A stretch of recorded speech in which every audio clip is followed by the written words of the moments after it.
Hey you guys, hello, welcome to the Daily Alison. Today is Monday, and the week has already started off with a bang, because last night, as you probably well know, if you're on Twitter, was the MTV Video Music Awards, or VMAs, as those who don't have time for extra syllables would refer to it. And the big news, I can barely sit still, is that Kanye West interrupted Taylor Swift during her acceptance speech for Best Female Video, and he grabbed the mic and he essentially said that Beyonce should have won, and oh my god, what a douchebag, the whore. So I thought, let's talk to someone who was there last night, and that would be my guest, Matt Rodbard. He is a writer and editor for Metro Mix New York. He covers music and restaurants, and he was stationed on the red carpet. And he has strong opinions about the whole Kanye thing, and he also has quite a bit of info about the breath of many of the people that he talked to on the red carpet. So take a look, won't you? I was on the red carpet actually doing a video in front of the camera, which I feel super uncomfortable doing. I actually told the video producer during my stand-up, they call it stand-up. They do. I said, I have a rule for stand-ups, because I've done them before, and the rule is do not make me look like a cheese dick. I like Kanye West. I'm going to stand behind what he did. I think it was all choreographed. The shit is totally WWE wrestling, the VMAs. I don't think it was that organic. Did other people seem to think it was staged at the time? I mean, you were in the press room, yeah? I was on the red carpet. We didn't see it actually happen. I went to an after party actually at Angels and Kings and to watch the VMAs and after party. And people around kind of thought maybe it was staged, but also I think the bottom line is that Kanye is an asshole and Kanye doesn't deserve to be on the VMAs again. That was kind of the mentality. I disagree. I think Kanye is smart and with his image and can always steal the show. That's what he's done. But going back to the point, I think this was planned. I think this is the way to make ratings soar, and people talk about it for the next week on all the shows. And the highlight, I think, was Buzz Aldrin was there. Oh, the Buzz Aldrin? The Buzz Aldrin with his wife. I don't want to talk about her, but... Why? She had plastic surgery issues. Okay. If you look at the photos. But I would say he reenacted the moonwalk for us. So, and I asked him what his favorite Michael Jackson video was, and he answered, "The Thriller in Manila," which I think was some shtick, and I think it was successful shtick. So good job, Buzz Aldrin. He also smelled like the finest brandy as well, probably more than Kanye West. Was your sense of smell just being assaulted on the red carpet? I was just talking about that this morning. Like, the varieties of boozy breath and sometimes garlic breath, but mostly boozy breath, like the beers. You just know, like, this guy just had a lot of beer. This guy was drinking vodka with some kind of sweet fruit mixture. This guy was drinking red wine. This guy was smoking weed. This guy just barfed. I have a faint smell of, Oh my god. You know that I want to ask you names. Like, who barfed and who was smoking weed? There's no... I mean, clearly, Sean Paul smokes weed. His new album is, like, blazing up something. So, Sean Paul had that whiff of marijuana. Pete Wentz, I think, was a beer man. Swizz Beatz. I think Swizz Beatz was more of a cognac Courvoisier whiskey guy. Right. I'm looking at my list. Here's my list of all the people who were there, and I checked the ones that I got to talk to. Farnsworth Bentley, not smelling like any kind of booze. Cobra Starship, lovely people. Cobra Starship, I think, had a red wine with them. 303, that's 3OH exclamation point 3. These two dudes from Boulder, Colorado. Weed. Definitely weed. Wale is a good dude. Wale is cool. Check out Wale's mixtapes. They're cool. What would we smell if we were to talk to him, though?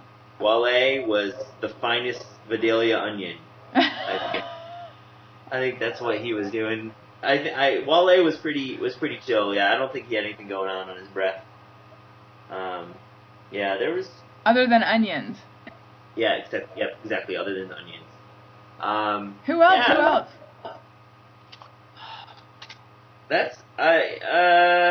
This list is not. Adam Brody was there. I have actually a story about Adam Brody in regards to the breath. I met Adam Brody at an OC party. Teen People had sponsored a club in New York, and it was like after the first 3 or 4 episodes, and it was, I don't know why, I was reporting or something, and I met Adam Brody.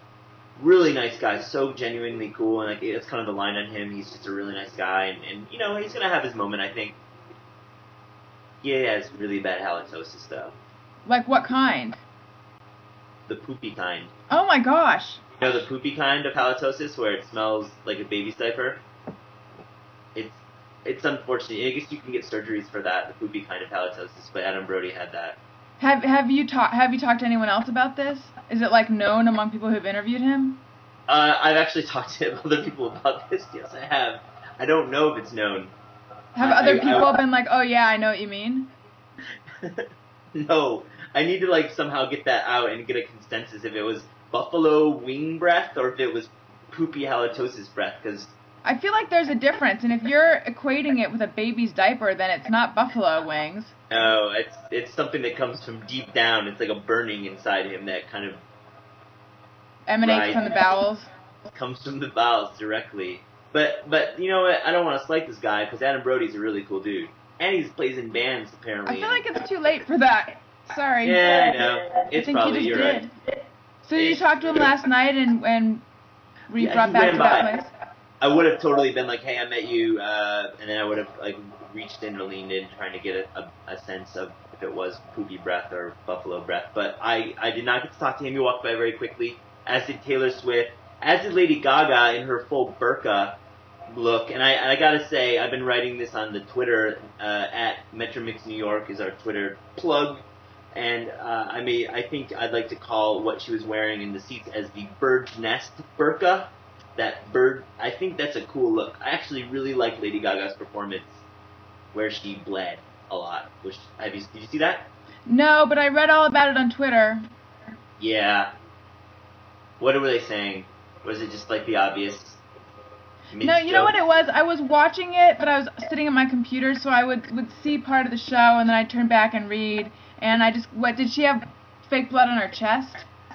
Yeah, it went high and then it went low, and depending on when you caught the moment, the origin was unknown. So some would have thought she was stabbed, while others would have thought maybe it was a men's issue.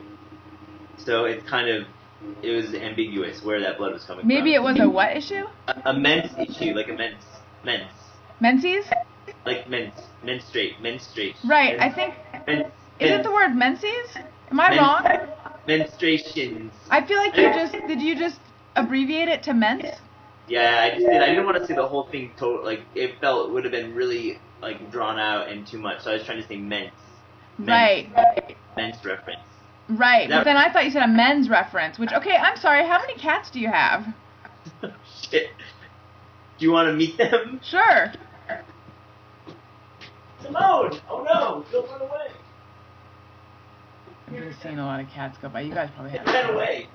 They're usually pretty well behaved, but they ran away. Rory and Simone are the 2 cats. Oh, I guess they're camera shy. Yeah. Rory's face looks like a kitten face. He's 4, but he still looks like a kitten, and he really has bad behavior issues. And Simone is 8. We adopted her, and she's kind of a young lady and very nice and chill. But they actually fight a lot, and just because they're new to each other, it's been like 6 months. But when they fight and they hiss, it's like we call it they're playing Twilight. So there you go, you guys. I hope you enjoyed that. It's a little more information than I was expecting, but I loved every second of it. I wish we'd gotten more up close and personal with the cats, though, I have to admit. But, you know, there will always be a next time. Oh! Fun fact, by the way. My parents and Toby will be coming to town in a few weeks, so you know what that means, don't you? They will be all over the Daily Alison. Yay. Alright, I will see you guys tomorrow. Bye. See you tomorrow when I remember how to turn this off. Okay, here we go. Okay, for real now. Okay, turning it off. Okay, here we go.